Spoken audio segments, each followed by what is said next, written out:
Joseph विजय चंद्रशेखर या उनके प्रशंसक कहते हैं थलापति।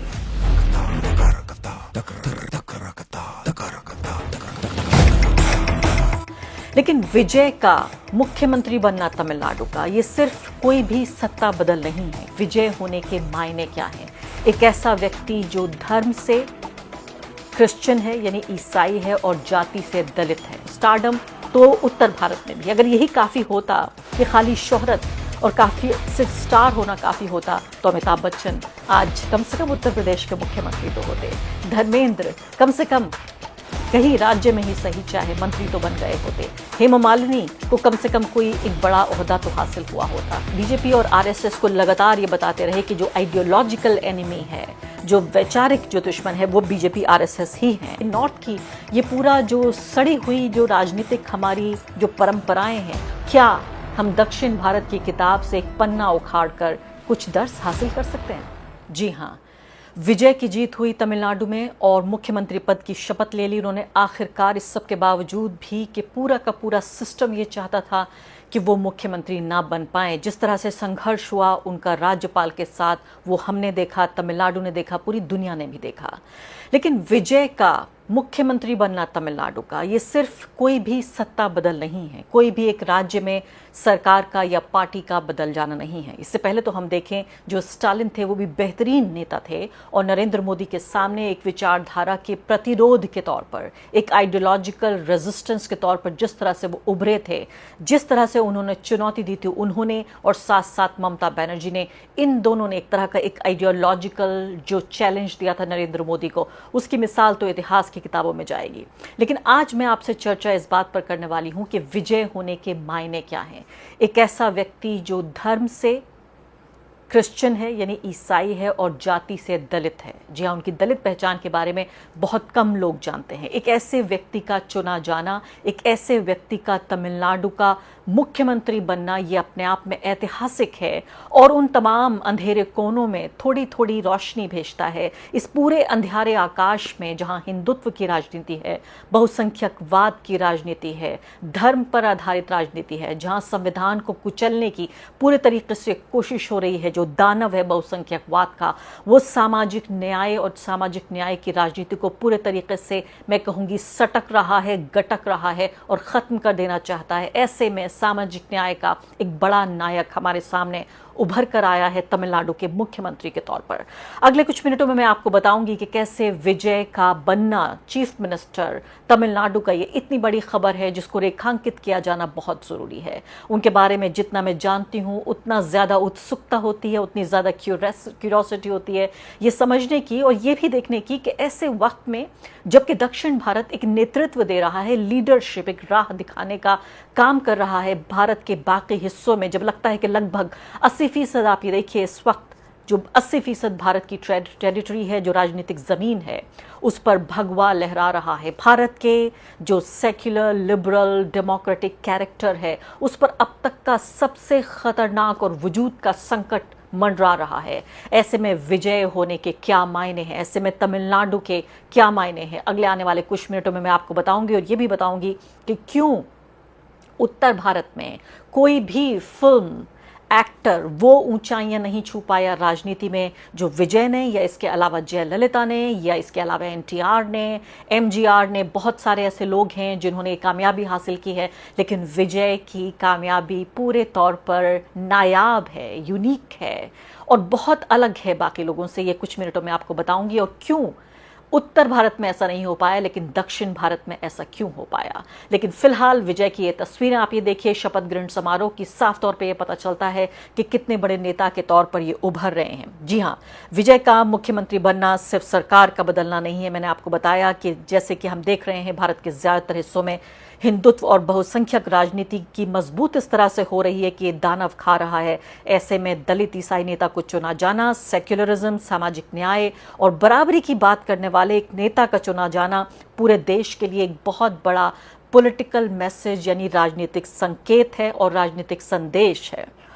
विजय ने 60 साल पुरानी राजनीति की जितनी भी मान्यताएं और परंपराएं थीं, ऐसा लगता है कि उनको एक झटके में ऐसे ही तोड़ दिया है। आप सोचिए, 2 साल के आसपास पुरानी इस पार्टी ने कितने बड़े बड़े जो खंबे थे उनको उखाड़ फेंका है आम जनता के सपोर्ट से। उनके जो फैंस हैं वही उनका काडर है। कई बार ये पूछा जा रहा है कि इतना पैसा कहाँ से आया, ज़मीन पर वो लोग काम करने वाले कहाँ से आए, कैसे पूरे एक सिस्टम को उखाड़ फेंका। ना डीएमके ना एआईडीएमके, दोनों में से कोई पॉलिटिकल पार्टियां नहीं। पिछले 60 सालों में इन्हीं पॉलिटिकल पार्टी को या तो एक या दूसरे को लगातार सत्ता मिलती रही, और इस वक्त ये तीसरी पार्टी कहां से आई। ऐसे वक्त में जब आप देखिए कि इंडिया अलायंस पे इतना बड़ा खतरा मंडरा रहा है कि इंडिया अलायंस के अंत की यानी उसके मर्सिया पढ़ा जा रहा है कि अब तो आप मौत हो चुकी है, अब आपके मर्सिया पढ़ने की बारी है। ऐसे वक्त में एक नई पार्टी का उदय हो जाता है। तो डेमोक्रेसी में, लोकतंत्र में जितना अंत होता है उतनी शुरुआत भी होती है। तो सीधे तौर पे आप ये देखिए कि 1962 के बाद पहली बार ऐसा देखने को मिल रहा है। अब ये तस्वीरें जो आप देख रहे हैं अपनी स्क्रीन पर, ये साफ तौर पर बताती हैं कि इस व्यक्ति की जो लोकप्रियता है वो कितने चरम पर है। विजय की जीत एक अभिनेता की राजनीतिक सफलता ही नहीं है, बल्कि उस समय में तमिलनाडु की वैचारिक घोषणा है जब देश के बड़े हिस्से में राजनीति, धर्म और बहुसंख्यक पहचान के इर्द गिर्द खड़ी की जा रही है। ऐसे दौर में तमिलनाडु ने एक दलित ईसाई नेता को चुना है जिसने अपनी राजनीति को हिंदुत्व, धार्मिक ध्रुवीकरण और नफरत की भाषा से दूर रखा।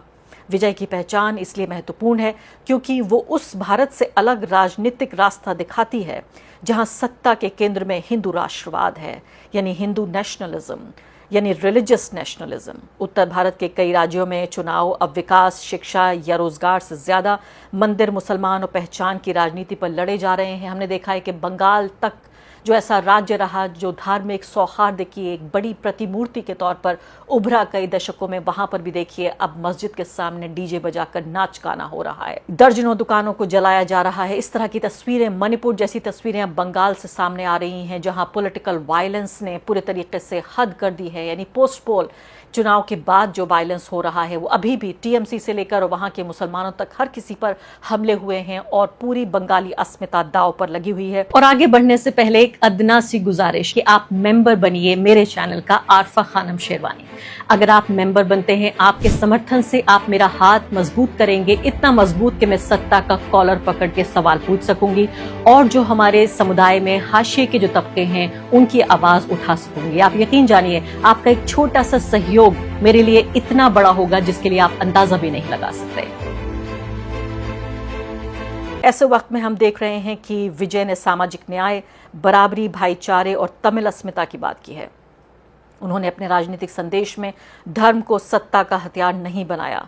तमिलनाडु की राजनीति लंबे समय से ब्राह्मणवादी वर्चस्व और हिंदुस्तान की राजनीति का विरोध करती रही है। द्रविड़ आंदोलन की पूरी विरासत सामाजिक न्याय, आरक्षण, भाषाई सम्मान और सेक्युलर राजनीति पर खड़ी थी। विजय ने उसी परंपरा को नए दौर में फिर से एक तरह से संजीवनी देते हुए नई जिंदगी देने की कोशिश की है। उनका दलित ईसाई होना भी प्रतीकात्मक रूप से बहुत बड़ा संदेश देता है। ऐसे समय में जब अल्पसंख्यकों और दलितों को राष्ट्रवाद की मुख्यधारा से बाहर निकाला जा रहा है, तमिलनाडु ने एक ऐसे नेता को चुना है जिसकी पहचान ही भारत की प्रतिनिधित्व करती है विविधता का। यह संदेश सिर्फ तमिलनाडु के लिए नहीं बल्कि पूरे देश के लिए है। लोकतंत्र का मतलब बहुसंख्यकवाद नहीं है, एक धर्म का प्रभुत्व नहीं है, बल्कि हर समुदाय की भागीदारी है। जी हाँ, और सबसे बड़ी बात बहुत सारे अलग विषयों में यह भी है कि विजय ने किसी भी तरीके से अपने आप को एक बीजेपी के विरोध में खड़ा हुआ नेता नहीं साबित किया। यानी ये नहीं कहा कि सिर्फ इसलिए उनकी राजनीति है चूंकि वो बीजेपी के विरोध में खड़ी है या नरेंद्र मोदी के विरोध में खड़ी है। सीधे तौर पे वो ये कहते हैं कि उनके मूल्य क्या हैं, उनके सिद्धांत क्या हैं, वो किस बात में विश्वास करते हैं। तो ये सिर्फ विरोध की राजनीति नहीं है, ये अपने मूल्य, अपने सिद्धांत, अपने प्रिंसिपल्स और अपने कन्विक्शंस की ये पूरी राजनीति है। तो आप ये देखिए कि कई लोग ये कह रहे हैं कि पहले भी इतिहास रहा है कि स्टारडम लोगों का, जो वहाँ एक्टर्स हैं उन्होंने उसको जिता लिया है। मैं इस बात से बिल्कुल सहमत नहीं हूँ। स्टारडम तो उत्तर भारत में भी, अगर यही काफ़ी होता कि खाली शोहरत और काफ़ी सिर्फ स्टार होना काफ़ी होता तो अमिताभ बच्चन आज कम से कम उत्तर प्रदेश के मुख्यमंत्री तो होते। धर्मेंद्र कम से कम कहीं राज्य में ही सही चाहे मंत्री तो बन गए होते। हेमा मालिनी को कम से कम कोई एक बड़ा ओहदा तो हासिल हुआ होता। इसके अलावा भी बहुत सारे लोग हैं, न सिर्फ कि बीजेपी में बल्कि इस तरफ भी आप देखिए सेक्युलर पॉलिटिक्स में भी वो जगह नहीं मिली, बल्कि सामाजिक पूरे तरीके से तमिलनाडु की जो जीत है ये सामाजिक गठबंधन की जीत है कि वही लोग जो कि विजय की फिल्में देखने जाते थे वही लोग आके वोट देने लगे।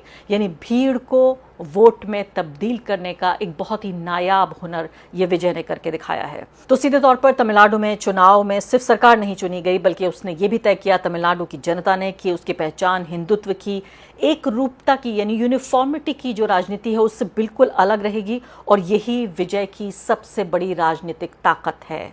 अब स्टारडम पे अगर आ जाएं तो फिल्में भी जिस तरह की लेकर आए, यानी तमिल सिनेमा के जो बड़े स्टार इससे पहले आए हैं लेकिन बहुत ज़्यादा सफल नहीं रहे, विजय पहले अभिनेता इस तरह के रहे हैं आफ्टर, जैसे मैंने आपको बताया कि एमजी रामचंद्रन के बाद उन्होंने इतनी बड़ी सत्ता हासिल की है। यानी छोटा मोटा रोल तो मिलता रहा लेकिन इतनी बड़ी सत्ता हासिल नहीं हुई। और फिल्मों से ही सिर्फ उनकी ताकत नहीं आई, उनका जो पूरा फैन क्लब था वो ज़मीन पर उनके लिए काम कर रहा था, एक काडर की तरह तैयार कर रहा था। और पहले वो फैन क्लब था, फिर राजनीतिक मशीन का, एक पॉलिटिकल मशीन का हिस्सा बन गया, जिसने एक बहुत ही छोटी अरसे में परवान चढ़ी इस पार्टी को यहाँ तक पहुँचा दिया। उनकी फिल्मों का अगर हम थोड़ा जिक्र कर लें तो आपके सामने ये आप देख रहे हैं मर्सल नाम की फिल्म, सरकार, मास्टर और बिगल, ये सिस्टम से लड़ने वाले एक हीरो के तौर पर। और मुझे याद आ रहा है इससे पहले जो angry young man Amitabh Bachchan हुआ करते थे ऐसे वक्त में, 80 और 90 के दशक में, 70 के दशक में भी अमिताभ बच्चन की तूती बोलती थी। एक ऐसा युवा नेता जो कि सत्ता का कॉलर पकड़कर मजदूरों के लिए लड़ाई लड़ा करता था, मिल में लड़ता था, कभी किसानों के लिए लड़ता था। एक ऐसा एंग्री यंग मैन जो भ्रष्टाचार से बहुत परेशान था, समझौतावादी राजनीति से बहुत परेशान था, गरीबों के लिए लड़ता था। और फिर धीरे धीरे एक ऐसा वक्त आ गया कि वो खुद गरीबों के खिलाफ हो गया और एक ऐसी राजनीति के पक्ष में हो गया। सबसे ज़्यादा तकलीफ मुझे तब हुई जब मैंने अमिताभ बच्चन को राम मंदिर का जो उद्घाटन था तब वहाँ पर सत्ता के साथ कंधे से कंधा मिलाकर खड़े हुए देखा। बहुसंख्यकवाद की जो एक बदसूरत तस्वीर थी उस वक्त अमिताभ बच्चन जैसे नायक के तौर पर वो नजर आई कि वो व्यक्ति जिसको करोड़ों लोगों ने, जिसको अपना प्यार दिया, वो व्यक्ति कैसे सत्ता के आगे नतमस्तक नजर आ रहा था। एक राजनीतिक मंदिर के उद्घाटन में वहां प्रधानमंत्री और पूरी कैबिनेट के सामने वो व्यक्ति वहां पर खड़ा हुआ था। तब बेहद कचोटा मेरे हृदय को इस तस्वीर ने। लेकिन वापस आती हूँ और आपको बताती हूँ कि किस तरह से डीएमके को तो विजय ने बताया कि वो राजनीतिक दुश्मन है, लेकिन बीजेपी और आरएसएस को लगातार ये बताते रहे कि जो आइडियोलॉजिकल एनिमी है, जो वैचारिक जो दुश्मन है, वो बीजेपी आरएसएस ही हैं। और पूरी तरीके से ये जो खास लाइन है उनकी, ये जो राजनीतिक लाइन है, इससे वो दूसरे जो एक्टर्स भी हैं और दूसरे जो नेता हैं उन्हें पूरे तरीके से उनसे अलग करते हैं। तो विजय ने अपनी राजनीति को तमिल पहचान, सामाजिक न्याय और भाईचारे से इस तरह से जोड़ दिया कि बिल्कुल दिल से दिल मिल गया, दिमाग से दिमाग मिला और विचार से विचार मिल गया तमिलनाडु के लोगों का इनके साथ। खासकर तो राजनीतिक जीत नहीं बल्कि बड़े सामाजिक बदलाव के प्रतीक, यानी सोशल चेंज, जिसका जिक्र तो हम बार बार करते हैं, जिसका शोर तो अक्सर होता है लेकिन उसकी मिसाल के तौर पर बहुत कम नज़र आता है। आज विजय के तौर पर हमें उस राजनीतिक बदलाव यानी सोशल चेंज के एक प्रतीक और एक संदेश के तौर पर विजय यहाँ पर खड़े हुए नजर आते हैं। तो मैंने बताया आपको कि पहले फिल्मों में लड़ते लड़ते उनकी फिल्मों में भी जिस तरह की एक तरह से मैसेजिंग की गई वही उनकी राजनीति में भी आ गया। अब मैं बात कर रही थी अमिताभ बच्चन की। पूरा उनका राजनीतिक सफ़र अगर आप देखें तो 1984 में राजीव गांधी के बेहद करीब माने जाते थे वो। इलाहाबाद से उन्होंने जीत भी दर्ज की थी और बहुत ही भारी उनकी जीत थी, लेकिन कुछ ही सालों में उनको राजनीति छोड़नी पड़ी और बेहद नाकाम व्यक्ति के तौर पर वो देखे गए, एक नेता के तौर पर, क्योंकि सीधे तौर पर उनकी राजनीति में कोई सिद्धांत नहीं थे, कोई उसूल नहीं थे, कोई उनकी राजनीति का एक ढांचा नहीं था। वो सिर्फ एक अवसरवादी व्यक्ति के तौर पर जाने जाएंगे। पूरी हिंदी बेल्ट में आप ये बताइए कि अमिताभ बच्चन से ज़्यादा कौन ऐसा व्यक्ति, कौन ऐसा एक्टर रहा होगा जिसको इतना समर्थन मिला हो। सेम बात की जा सकती है, मैं कहूँगी सीधे तौर पर शत्रुघ्न सिन्हा के लिए भी, कि एक राजनीति के सिर्फ हिस्से के तौर पर वो सिमट कर रह गए। अब ये देखिए, आप विजय से भी तुलना अगर करें तो शत्रुघ्न सिन्हा पार्टी के भीतर के ही नेता बने, अपनी कोई पॉलिटिक्स की उन्होंने शुरुआत नहीं की। इसके अलावा धर्मेंद्र, उनको लेकर भी अफसोस होता है, हालांकि बेहद सेक्युलर, बहुत ही लिबरल विचारों वाले व्यक्ति रहे वो। जितने कामयाब वो फिल्मों में रहे उसका एक अंश भी कामयाबी उनको नहीं मिल पाई राजनीति में। हेमा मालिनी को आप देखिए, किस तरह से हेमा मालिनी भी पूरी तरीके से मिसफिट इस पूरी पॉलिटिक्स में पाई गई। भगवा ताकतों के साथ हाथ मिलाकर जो भी कुछ बचा था हेमा मालिनी का फिल्मी करियर से जो उन्होंने हासिल किया था वो खो दिया एक तरह से उन्होंने राजनीति में आकर। गोविंदा और इसके अलावा बहुत सारे तमाम लोग इसी तरीके से। मैं कह रही हूँ कि नॉर्थ की ये पूरा जो सड़ी हुई जो राजनीतिक हमारी जो परंपराएं हैं, और ये कहते हुए मुझे अफसोस नहीं, और आप जानते हैं मैं एक नॉर्थ इंडियन हूँ, उत्तर प्रदेश की मेरी पैदाइश है, लेकिन आज मैं शर्मसार हूँ मैं अफसोस करती हूँ और बेहद दुख के साथ इस बात को कह रही हूँ कि उत्तर भारत में शायद अब कम से कम अगले कुछ सालों तक कोई गुंजाइश नहीं है कि कोई समाजवाद की, सामाजिक न्याय की, धर्मनिरपेक्षता की या उदारवाद की कोई राजनीति हो। क्या हम दक्षिण भारत की किताब से एक पन्ना उखाड़ कर कुछ दर्स हासिल कर सकते हैं?